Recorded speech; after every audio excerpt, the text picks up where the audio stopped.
Fala, rapaziada. Então, pessoal, hoje vamos falar sobre a polêmica escala 6 por 1 e vamos aí tentar tecer aí o tudo que está relacionado a ela, né. Então eu agradeço você ouvinte, homem que me escuta, você ouvinte, mulher que me escuta e você ouvinte que não é nenhum dos 2, que hoje em dia não se sabe, né, que me escuta aí. Então, agradecido todo mundo aí. Bora aí eu não sei nem que eu vou folhear tanta coisa, rapaz. Mas vamos lá. Primeiramente, a gente vai falar sobre a escala 6 por 1, certo? Primeiro a gente tem que falar sobre a geração Z. Todo mundo fala que a geração Z, ela é marcada por ser desinteressada, pouco preparada e pouco produtiva, e isso é ruim para o empresário, né?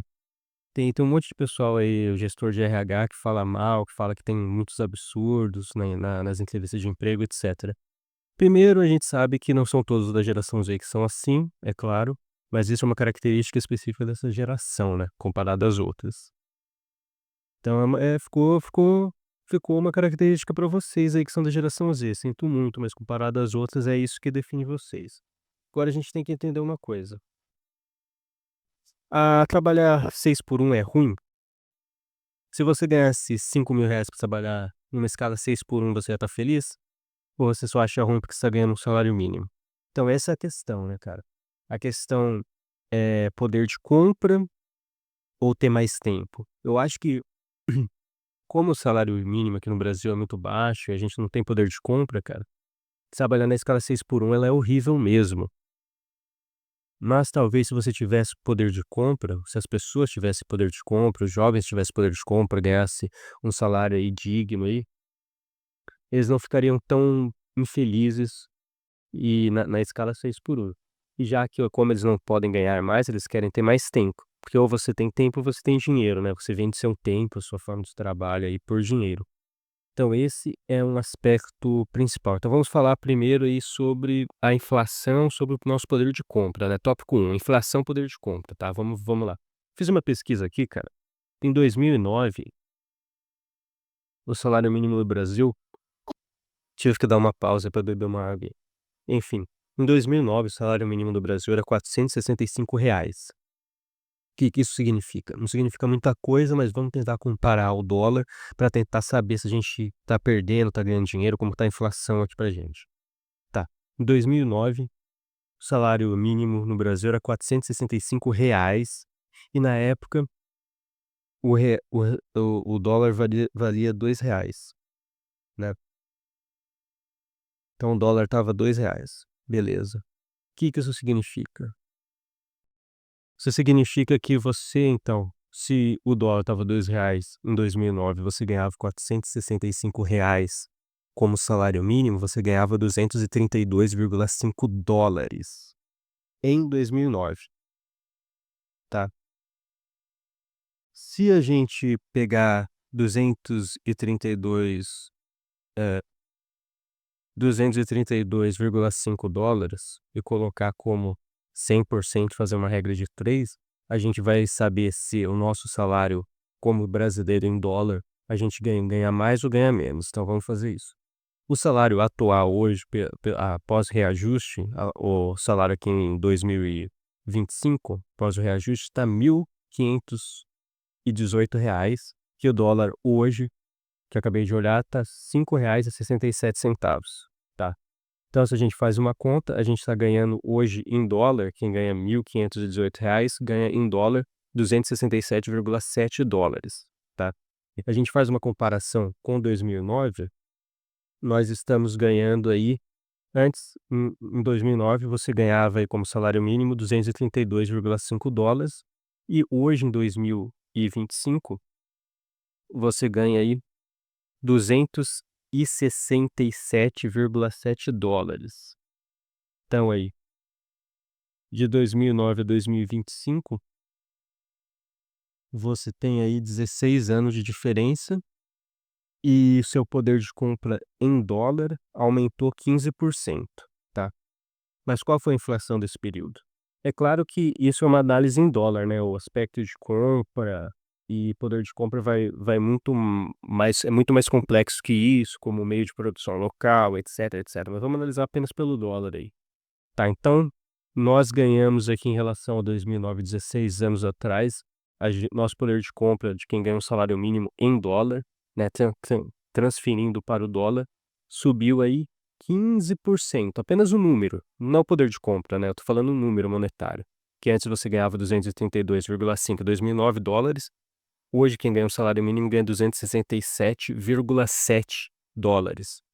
Isso dá de 232,5 para 267,5 há um aumento de 15%, apenas nominalmente, né, não se configura um aumento de poder de compra, obviamente.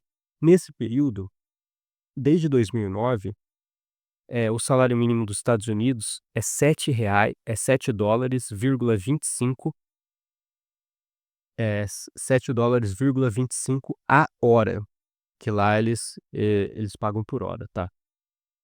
Isso desde 2009 até hoje é esse mesmo salário mínimo, tá.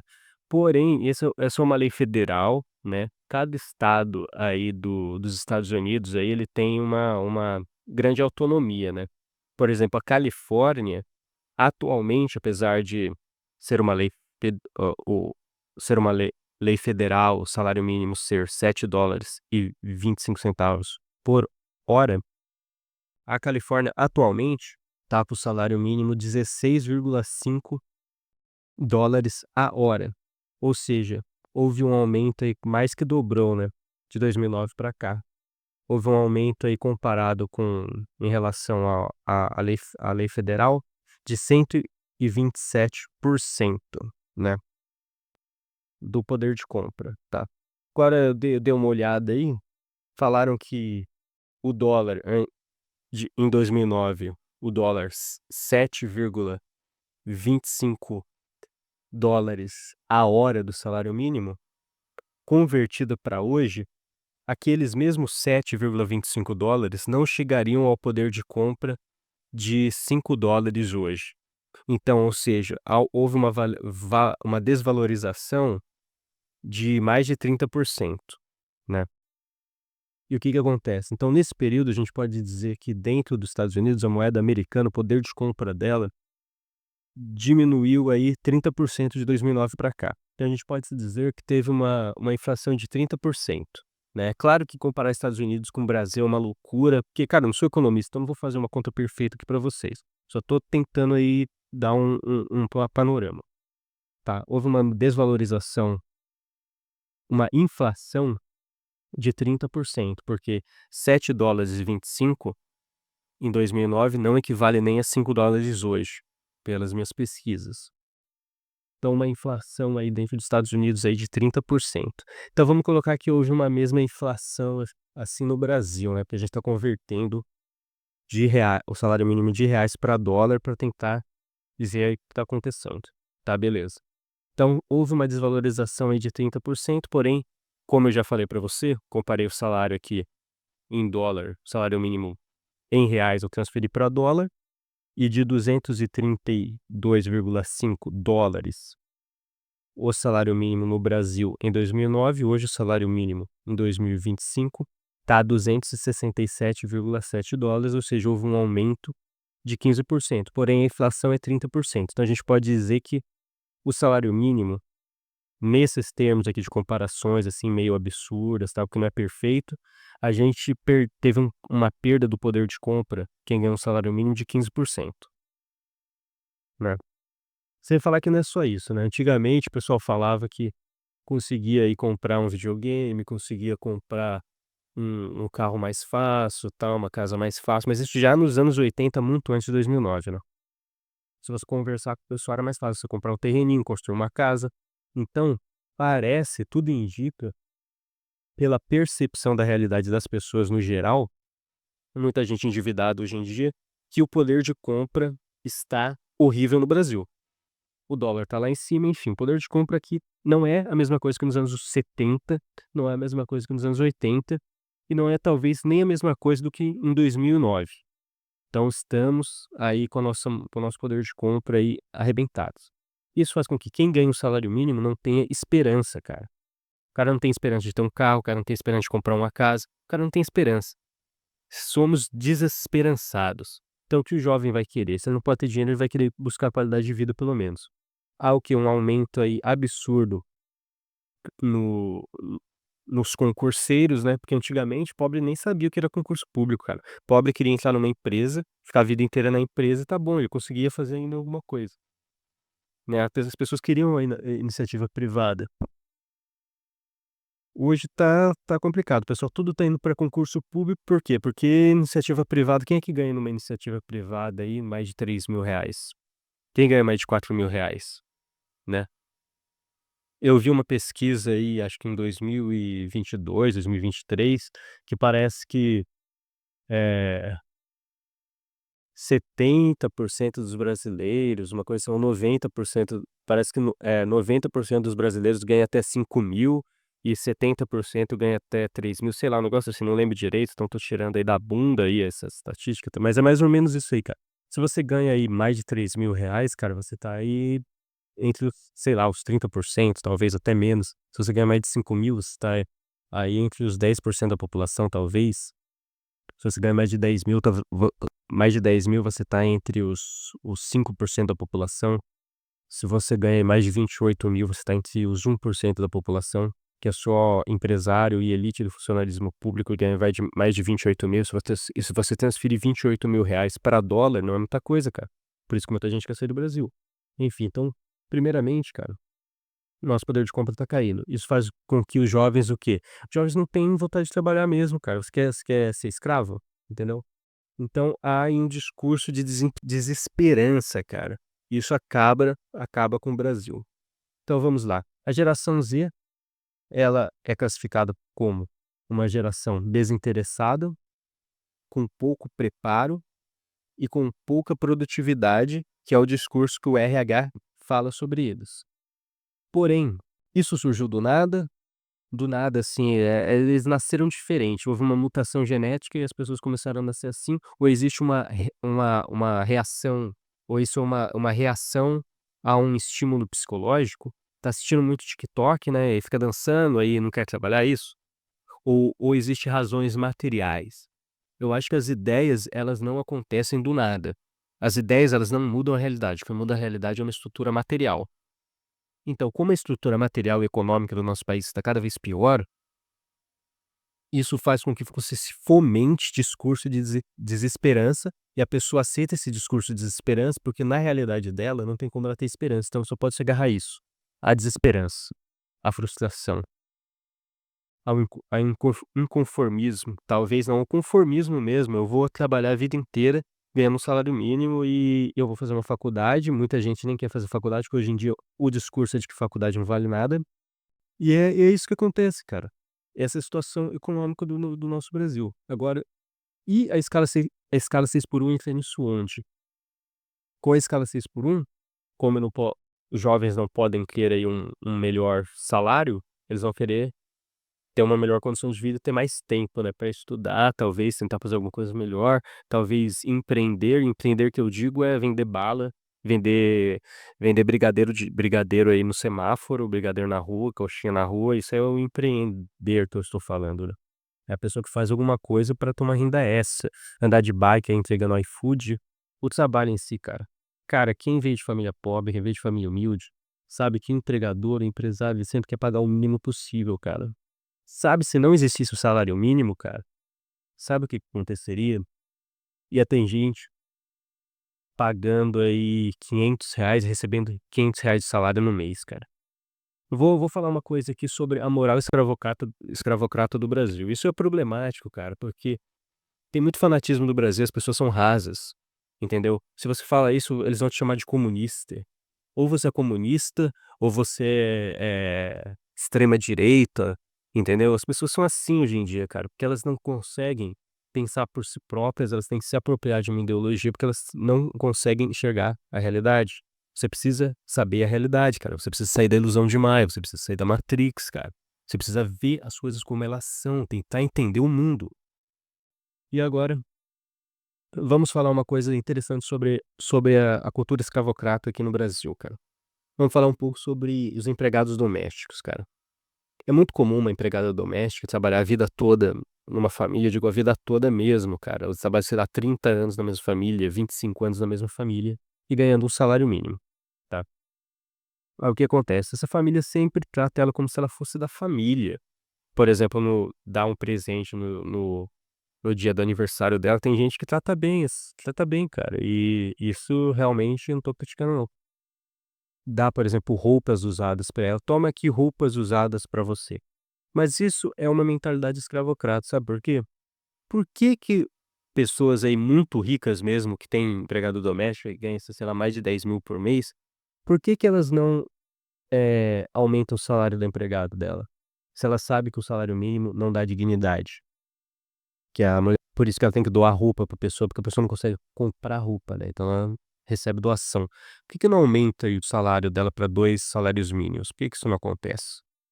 Daí eles vão argumentar que não, mas a pessoa ela tem que fazer um curso, ela tem que tentar crescer, isso é problema dela. Isso já é uma falta de entender como funciona as estruturas do capital, cara. Como funciona o trabalho mesmo. Porque o que acontece? Se não existisse salário mínimo, essas mesmas pessoas que falam isso, elas iam estar pagando aí R$ 500 pra empregada doméstica dela. Porque se não existisse salário mínimo, ia ter gente, cara, que tá tão fodida na vida que ela ia se sujeitar a trabalhar o mês todo para ganhar R$ 500, entendeu. E daí elas iam dizer: "Olha, você ganha R$ 500 e você passa fome, só que eu tô te dando roupa e tal, e eu não vou aumentar seu salário porque você tem que se esforçar mais, tem que fazer um curso", alguma coisa assim, esse tipo de coisa. O que é uma mentira, cara. Se você vê a estrutura do capitalismo, se todo mundo tivesse acesso a ser médico, por exemplo, a me o ia haver o quê? Todo mundo é médico a partir de hoje, ó. Todo mundo é médico, é fácil pra caramba ser médico. Coisa mais fácil do mundo, todo mundo é médico. É que nem advogado, você balança uma árvore aí, cai 10 médicos. O que que ia acontecer com os salários do médico? Iam cair, por quê? Porque os hospitais iam falar: "Nossa, tem um monte de médico aqui, então eu não vou pagar 10.000 pra você não, não vou pagar 5.000 pra você não, eu vou pagar um salário mínimo", que vai ter médico que vai aceitar. Vai ter um médico aí que veio de família pobre, ele precisa trabalhar e ele não quer trabalhar no McDonald's aí, ele vai querer trabalhar como médico mesmo, então eu vou pagar um salário mínimo pra você. Aí um cara vai lá e fala: "Pô, essa daqui eu amo essa profissão, foi o que eu estudei, não quero perder meu conhecimento, vou aqui trabalhar por salário mínimo". Então não é que o salário não tem a ver com o estudo, não tem a ver com sua capacidade, tem a ver, mas dentro de uma estrutura de mercadológica, cara, é oferta e demanda, simplesmente assim. Se tem muita oferta de emprego, o seu salário vai ser alto. Tá faltando funcionário aqui, eu vou colocar o salário mais em cima, vou aumentar o salário, vou melhorar as condições porque eu quero ter funcionário. Agora se eu dou um salário merda para funcionário qualquer e eles aceitam, eu vou continuar dando salário merda, entendeu? É assim que funciona, é o sistema que funciona. Então esse discursinho aí dos riquinhos de direita aí, que eles ficam putos, me vão me chamar de socialista e de comunista aí nos comentários, é um discurso irreal, que na realidade dos fatos é assim que funciona. É assim que funciona a economia, é assim que funciona a matemática, entendeu? Então a gente tem uma cultura escravagista aqui no Brasil, que é assim, o empresário ele vai pagar o mínimo possível, entendeu? Eu tô falando das grandes empresas e eu tô falando por quê? E o empresário, ele quer pagar o mínimo possível e ele quer ter também produtividade. Só que a gente sabe, cara, o microempreendedor é aquele que mais emprega no Brasil, o microempreendedor é aquele que mais se fode, porque ele tem uma menor lucratividade. Mas se você pegar umas empresas um pouquinho maior, meu, o cara, o dono aí, o CEO, os tops, os bambambã de uma empresa grande aí, ele vai com a mulher aí, a mulher dele num jantar, e ele gasta aí R$ 1.000 no jantar, entendeu? Mas ele não quer aumentar R$ 500 no salário de um empregado. O empregado aí: "Pô, eu ganho aí 1.500 aí, eu ganho um salário mínimo, e pô, eu queria aí, pô, seria eu ficar feliz pra caramba, motivado pra caramba se eu ganhasse aí R$ 400 a mais, R$ 500 a mais, ia me livrar dos meus problemas, eu consegui pagar meu cartão de crédito, eu consegui fazer uma faculdade EAD, eu consegui ter uma perspectiva de futuro". Mas o cara vai fazer isso? Não vai, entendeu? Sabe? E às vezes, ele tem condições de fazer, mas ele não vai fazer, porque o o CEO às vezes tá falando de gente milionária, cara, tô falando de gente que ganha muito dinheiro, entendeu? Teria condições disso, mas ele não vai diminuir sua lucratividade, porque ele não precisa, é simples assim, o cara não precisa. Então ele não tá nem aí pra sua qualidade de vida. Então esse discurso aí de moralista que: "Ah, o empresário pensa nas pessoas, não sei o quê, blá-blá-blá", inclusão, não sei o quê, isso não existe, cara. A empresa tem que gerar lucro, o empresário vai querer gerar o máximo de lucro, é capitalismo selvagem, entendeu? Se você estiver passando fome, não tá nem aí. E é assim que funciona, cara. É assim que funciona a economia, né. Agora, o subemprego, ele vale a pena ou não vale a pena? Depende, cara. Tem gente que vai para os Estados Unidos pra trabalhar em subemprego, tem gente que vai para Portugal pra trabalhar em subemprego, cara. Tem gente que do Haiti, que é um país aí muito fodido, que vem aqui e fica vendendo tênis, vendendo as coisas na rua e o cara faz a vida dele. Entendeu? Então tudo depende de onde você vem, tudo depende do que você está disposto a fazer, cara. Tem um monte de brasileiro que vai para Portugal subemprego, Estados Unidos, etcétera. Então o problema não tá geralmente no subemprego, geralmente é uma questão mais profunda. O problema tá de que eu trabalho e eu não vejo resultado. Eu trabalho e eu não tenho lucratividade. Aí entra naquilo que eu já falei. Se o cara ele tá desesperançoso, ele vê que ele não tem poder de compra, que ele não consegue ganhar mais dinheiro, então ele vai querer trabalhar um pouquinho menos, ganhar um pouquinho menos, porque às vezes é melhor, porque às vezes ele tem como ele fazer alguma coisa pra ele, tem como ele fazer uma faculdade, ele tem tempo pra, sei lá, fazer bico de garçom, ele tem tempo pra, sei lá, vender coxinha na rua, vender brigadeiro na rua, alguma coisa, cara, entendeu? Então, o fim da escala 6 por 1 é algo mais profundo, é uma questão mais profunda. As pessoas estão pedindo isso porque elas estão desesperançosas. E a economia do Brasil tá horrível. Porque no Brasil, ou você sai fora do Brasil, ou você passa em medicina ou engenharia, diz que a engenharia tá uma merda também, ou você empreende, que é uma coisa difícil pra caramba, ou você precisa ter capital inicial, ou você passa em um concursinho, cara. E eu não tô falando pra você se ficar desesperançado não, tô falando que pra maioria das pessoas é assim. Talvez você consiga uma outra coisa, sei lá, entendeu? Mas tô falando fazendo uma análise social aqui, não individual, tá? Uma outra coisa é que o povo, ele não se reúne pra mudar a própria vida, cara. Pobre só pensa em futebol, só pensa aquela idiotização de: "Ai, você é Bozo, você é Lully, você não sei o quê", então só sabe falar mal do Lulu, né, mal do Bozo, do Bolsonaro, mal do ex-presidiário que eles falam, mal do Bozo, né, que eles chamam de Bozo, né, principalmente os homossexuais. E é isso aí, cara. E na verdade você é meio que uma nova escravidão. Claro que a escravidão era muito mais difícil do que o trabalho hoje. Antigamente se trabalhavam 15 horas após a Revolução Industrial, então teve melhoria na vida da gente, só que parece que no Brasil ainda ainda tá piorando, né, cara, porque a gente não tem poder de compra e teve um pobre que falou pra mim o seguinte: "Esse negócio de estudo em escola particular, isso daí não tem nada a ver, porque o cara que quer estudar, ele estuda em qualquer lugar".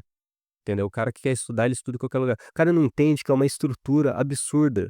É uma estrutura que faz o pobre ficar pobre, cara. Porque se você estuda numa escola pública e você estuda numa escola particular, mesmo a escola particular não sendo lá aquelas coisas, é uma diferença gritante, pela média de alunos você vê. E pela média das provas também. Você pega uma prova aí do terceiro ano aí do ensino médio de uma escola particular, de uma escola pública, você compara, você vê que é diferente. Então, é óbvio que é melhor para você estudar numa escola particular, cara. E quem recebe o melhor é quem tem dinheiro. Então você perpetua aquele ciclo de quem tá em cima vai ficar em cima e quem tá embaixo vai ficar embaixo. Por isso é tão difícil você mudar de classe social no Brasil, cara. Isso daí existem estudos. Não sou eu que tô falando não.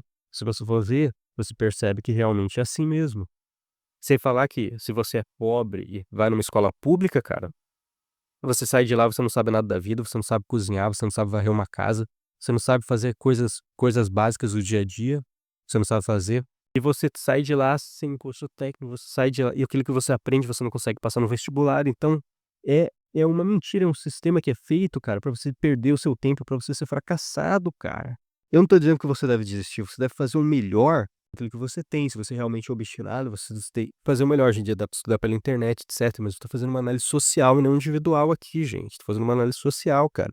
É óbvio que meritocracia não existe, o pobre tá muito atrás do rico, cara. Existe o esforço pessoal, claro, mas o pobre tá muito mais atrás do rico, meu. Os aspectos da escala 6 por 1 é aquilo que todo mundo sabe, né, você fica um tempão no trabalho, faz um trabalho pra sua família, aí você ganha um salário de merda, você chega em casa, seu dinheiro é pra pagar as contas e pra comer arroz e ovo, você não sai, você não tem vida social, porque não tem dinheiro pra nada, né. E sem falar que o dia a dia trabalhando, às vezes, com peão de fábrica, às vezes sabe, trabalhando subemprego é uma merda, tem os bochileiros que enchem o saco também, tem muita gente boa, mas também tem ter umas lerdas, uma encheção de saco, enfim, ter tudo isso, cara. E, pô, você fica aí, você só tem domingo, cara, pra ver sua família e, às vezes, a sua família também, a sua casa também é uma de só briga também, então é complicado, cara. Aí você chega em casa, muitas vezes você quer fazer uma faculdade, alguma coisa, você chega em casa, aí você nem chega em casa, você vai direto pra faculdade e você chega em casa, você dorme, cara. Você dorme, não dá nem tempo de bater uma, você dorme, você acorda outro dia. Se você mora numa cidade merda que nem São Paulo, assim, você tem que levantar 4 da manhã pra chegar 9 no trabalho, e você tem que pegar, pô, 2 jegue, 3 táxi, 4 metrô, 5 avião e correr uma maratona pra você chegar onde tem que chegar, puta que pariu, cara. Sem falar que se os trabalhadores às vezes não se unem, eles ficam zoando a geração Z, né, cara. A geração Z é tudo moleque, tudo mimimi. Aí o cara puxa o saco da empresa, tá se fudendo lá, tá puxando o saco da empresa, cara, puxando o saco de patrão, né. Sabe, existe a moral no trabalho, existe uma moral muito grande no trabalho, né, cara. Que você tem que trabalhar mesmo, homem de verdade, meus tios aí falavam isso aí, cara, homem de verdade é aquele que ganha a vida no cabo da enxada. Entendeu? Eu vim de família pobre, então essa era a mentalidade que trabalho tem que ser sofrido mesmo, que o trabalho dignifica o homem. Mas será que o trabalho dignifica o homem, cara? Será que você se sente digno de trabalhar na escala 6 por 1, não ter poder de compra? O trabalho ele dignifica o homem ou o trabalho danifica o homem? Trabalho dignifica ou danifica? Escreve aí nos comentários o que você acha. Então existe uma filosofia do trabalho, né, cara? Uma moral relacionada ao trabalho, né, cara? Sabe, o trabalho, ele tem uma coisa muito as que as questões do trabalho, elas envolvem coisas profundas, né, elas envolvem os valores morais, econômicos, sociais, existenciais, entendeu? Ao longo da história tem filósofos que pensaram sobre isso, sobre as diversas formas de trabalho, etcétera. Tem Aristóteles, por exemplo, que ele viu o trabalho braçal como quer dizer, ele não via o trabalho braçal como nobre, ele só via o trabalho filosófico contemplativo como nobre. Ele falava que o trabalho braçal para escravo, só Aristóteles falando, cara. Tem o Kant, né, Immanuel Kant, que ele defendia o trabalho, que o trabalho é dever moral, que o trabalho é uma construção da dignidade humana, que para o Kant trabalhar é você exercer uma autonomia, racionalidade. Aí tem o famoso Karl Marx, né, que ele acreditava que o trabalho é a forma como o ser humano transforma a natureza e a si mesmo, isso era o trabalho para ele, né.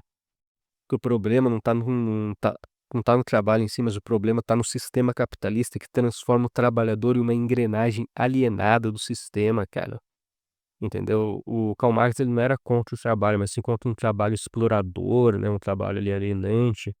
Tem Schopenhauer, por exemplo, que viu o trabalho como parte do sofrimento da existência do sofrimento humano, o sofrimento que é parte da existência humana, né, para o Schopenhauer trabalhar o tempo todo é uma forma de fugir da consciência do sofrimento, cara. Você trabalha tanto, sofre tanto que você foge da consciência de que você está sofrendo, que é aquele peão lá, aquele cara lá que se fode trabalhando a vida toda em subemprego, ele ainda fala que tem que trabalhar mesmo, tem que ralar mesmo, cara. Você tem que ralar mesmo, essa geração mimimi é 6 por 1, tem que ralar, rapaz. Negócio de não querer 6 por 1, tem que trabalhar que nem eu aí, ó, tá todo fudido aí descarregando caminhão de cimento aí, ó. Eu fui pegar o emprego de descarregar cimento aqui, cara, só que eu me machuquei, cara. Machuquei a porra do ombro, não deu pra trabalhar não, cara. Mas eu ia trabalhar disso aí, cara, ia ganhar 2 conto pra descarregar caminhão de cimento, e não sei quanto tempo eu ia aguentar, mas ia fazer isso aí, né. Isso aí, cara, pobre, pobre assim, mano. Tem Nietzsche, cara, Nietzsche falava do quê? Do trabalhador robô da sociedade moderna. Ele achava que o trabalho em excesso era uma forma de manter as pessoas ocupadas e obedientes, meu irmão, impedindo o surgimento do espírito livre, né, cara. Tem o Paul Lafargue. Paul Lafargue, acho que é assim que fala, que ele esse cara aqui é genro do Karl Marx. Esse cara escreveu um livro, meu irmão, chamado O Direito à Preguiça. Era o livro que o cara escreveu, que falava ele dizia que o culto ao trabalho era uma forma de escravidão moderna. Ele defendia o lazer, a criatividade, o descanso como essenciais à vida digna. Então esse negócio de falar que quem quer o fim da escala 6 por 1 é vagabundo, isso não necessariamente, né, cara. Essa crítica é uma crítica mais moralista e política do que filosófica, porque querer melhor equilíbrio entre vida e trabalho não é uma vagabundagem, né, cara.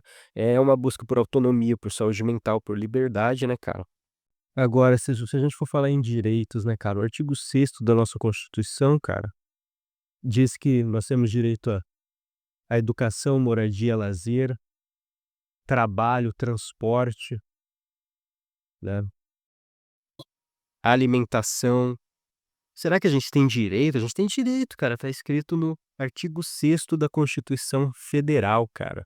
São os direitos sociais, que todos nós temos segundo a Constituição. Mas o que é um direito, cara? Existe direito? Direito é apenas uma elucubração, uma ideia, cara, que não tem base na realidade. Porque o que é o direito? O direito, na prática, ele é a consequência do dever de alguém. É o ato de fazer. O ato de fazer. Se você tem direito a tudo isso, alguém tem que fazer por fazer tudo isso, cara. Mas quem faz tudo isso? Quem garante que quem tem a obrigação, quem tem o dever de te dar alimentação, moradia, lazer, transporte, alimentação, quem tem o dever de fazer isso? Se você não diz quem tem o dever de fazer isso, você não tem quem cobrar. É o Estado? Não sei. Ou você tem que trabalhar. Mas se você tem que trabalhar, você tem que ter um trabalho que proporcione você conseguir tudo que está no artigo 6º. Mas os trabalhos aqui, eles te proporcionam isso? Não, né? Então quem tem o dever? As empresas? O governo tem que entrar aí no meio? É uma discussão complexa, cara. Agora eu vou te fazer uma pergunta aí. Quero que você responda aí nos comentários aí. Quem causa a sua pobreza e o seu sofrimento? Vou repetir. Quem causa a sua pobreza e o seu sofrimento? Muitos vão dizer, eu mesma, porque eu não consegui as coisas, né? Então, talvez você seja inapto. Mas será que em condições sociais diferentes você seria inapto também? Será que em condições sociais diferentes você estaria também à margem da sociedade? Você seria um marginalizado no sentido de estar à margem, de andar na frente de um restaurante e não poder entrar, porque você não tem dinheiro para pagar? Ou de não ter um trabalho digno, né? Então, tudo isso são questões, cara. E eu não tô defendendo a geração Z, não, porque a geração Z ela é caracterizada pelo mimimi mesmo, cara. Mas será que ela não é mimimi por causa de questões materiais? A geração Z sempre teve tudo, teve internet, teve videogame, teve coisas que a gente que antigamente era muito mais difícil, cara. Então teve essas comodidades, apesar porque esses produtos ficaram mais baratos, ficaram mais acessíveis, então a tecnologia ficou muito barata, né, cara? Hoje qualquer favelado não, mas o celular é acessível aos favelados, cara. Antigamente, com o negócio de computador, pouca gente tinha computador, cara. Não era ficou todo favelado de chão, não. Hoje virou algo, assim, comum, cara, que das pessoas terem. Então as pessoas têm acesso à informação, têm acesso a joguinhos. Muitas vezes elas usam a internet para ficar em redes sociais, joguinhos, se idiotizando ao invés de ir atrás do conhecimento. Então, cara, eu acho que, meu, você tem que ser homem, você tem que ser eu defendo a virilidade, mas a virilidade não significa que você tem que ser homem igual meu tio falava, que homem tem que sustentar a casa no cabo da enxada. Não, cara, você não tem que ficar cortando cana, você não tem que se matar, cara. Você não tem que trabalhar no sol aí, na enxada não, cara. Mas você tem que ser homem no sentido que você tem que ter brio, você tem que correr atrás dos seus objetivos, você não pode ser um derrotista, entendeu? Você tem que ser um lutador. Mas você tem que entender quais são as regras do jogo que você está lutando, cara? Você é um gladiador, mas quais são as regras? E você tem que entender, você tem que ser consciente, você tem que sair da matriz. Você tem que entender a realidade. Como funciona a realidade independente das minhas crenças? Como funciona a realidade? Se você tem um sistema aí que te causa sofrimento, muitas vezes as pessoas acreditam nisso. Por isso que elas saem no Brasil e vão trabalhar em Portugal, vão trabalhar nos Estados Unidos. O que é também um problema, cara, porque você é um estrangeiro, você sempre vai ser um estrangeiro, cara. Tem esse negócio não de todo mundo, aí todo mundo ama brasileiro, não é bem assim não, cara. É porque daí o governo diz assim, ó, a gente vai colocar os juros altos aqui pros pobres pagarem juros altos, entendeu? Porque com esses juros altos, a gente vai diminuir a inflação. Mas será que é verdade isso, cara? Será que você colocar uns juros altos pra foder o pobre, você vai reduzir a inflação? Eu não sei, não entendo, cara. Não entendo de economia, não sei. Agora a gente tem os impactos que levam a um dano econômico da escala 6x1, né? Muitos economistas vão dizer assim, com a escala 6x1 a gente vai diminuir o PIB com o fim da escala 6x1, né? Se existir uma lei que coloque o fim na escala 6x1 e comece a ter escala 6x2? Mas primeiro a gente tem que entender, cara. Escala 6x2 é o quê? Você trabalha 44 horas semanais, você trabalha 4 horas no sábado, digamos assim. Aí com o fim da escala 5x1, você vai trabalhar essas 4 horas que você trabalhava no sábado, você não vai trabalhar, você vai folgar, ou vai folgar um outro dia na semana. Na prática, você diminuiu 4 horas na semana, em vez de trabalhar 44, você trabalha 40 horas.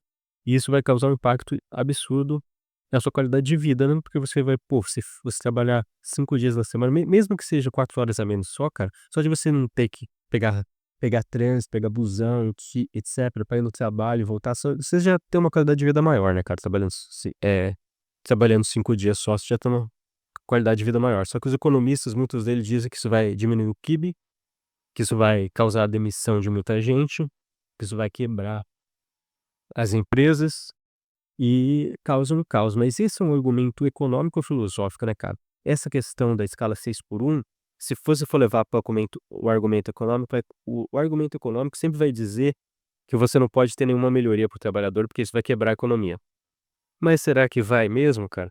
Porque se a gente for na onda desses economistas aí que dizem que toda melhoria para o trabalhador vai quebrar a economia, a gente ainda estava na escravidão.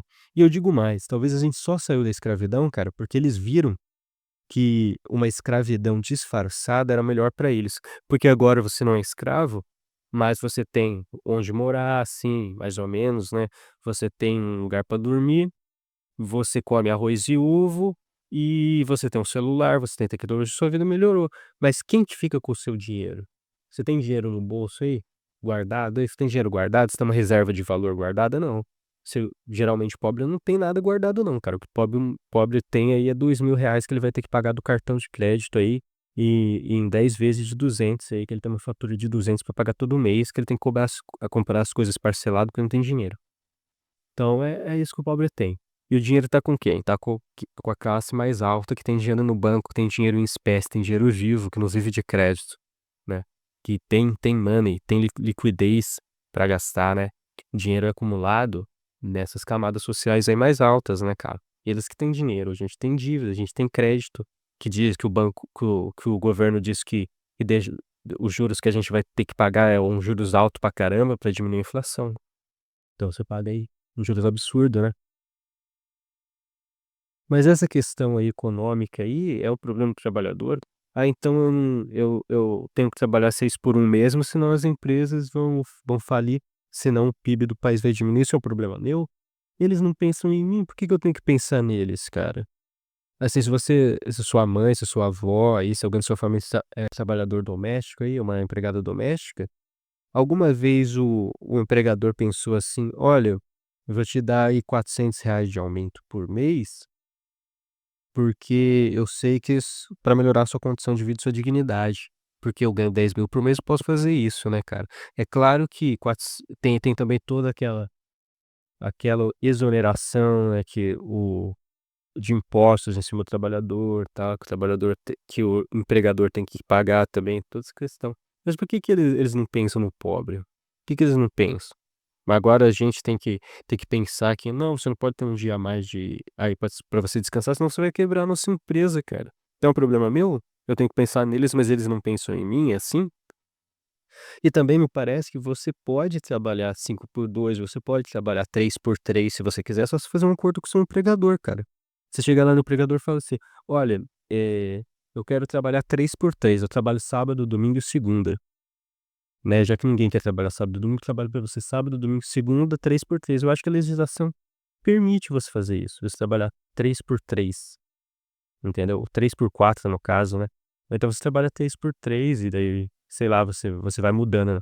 Hoje, essa semana eu trabalho domingo, segunda e terça. Aí na semana que vem eu trabalho sábado, domingo e segunda, e daí vai indo. Isso daí seria 3x3, né. Se dá pra fazer, dá pra negociar. Acho que não é proibido negociar, né, cara. Quem é da área do direito, manda aí uma mensagem aí, escreve aí nos comentários se é proibido esse tipo de coisa, né, de você negociar com o trabalhador, com o empregador, né. Inclusive, uma notícia de um mês atrás, cara, o McDonald's, ele tá oferecendo escala 5x2, viu, lá em Porto Alegre. Então se você ficou até aqui, que deve ser 1% das pessoas que estão vendo esse vídeo, se você ficou até o final, cara, e você é de Porto Alegre, o McDonald's, ele tá com uma escala 5x2 aí, em Porto Alegre aí, não sei se são todos os McDonald's, né, mas é uma notícia aí de um mês atrás, bichão. Então, aí se você quer trabalhar no McDonald's, bem, é melhor trabalhar 5 por 2 do que 6 por 1, né. Enfim. Então você aí também, cara, chega no McDonald's da sua cidade aí, já que eles fizeram isso em uma cidade talvez, né, e chega lá e fala: "Olha, o salário tá ótimo, tudo, eu quero um salário proporcional a esse, porém eu não quero trabalhar 6 por 1.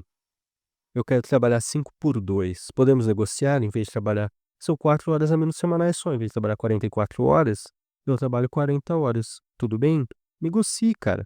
Mostra suas exigências aí para o RH, entendeu? Já que eles falam tão mal assim da geração Z, vão ter que nos engolir. Eu não sou da geração Z, né, cara, mas vão ter que engolir vocês aí que são afeminados aí. Vai de cropped ainda na entrevista, porque vocês sei que vocês gostam, né. Haha, e pinta unha de preto também.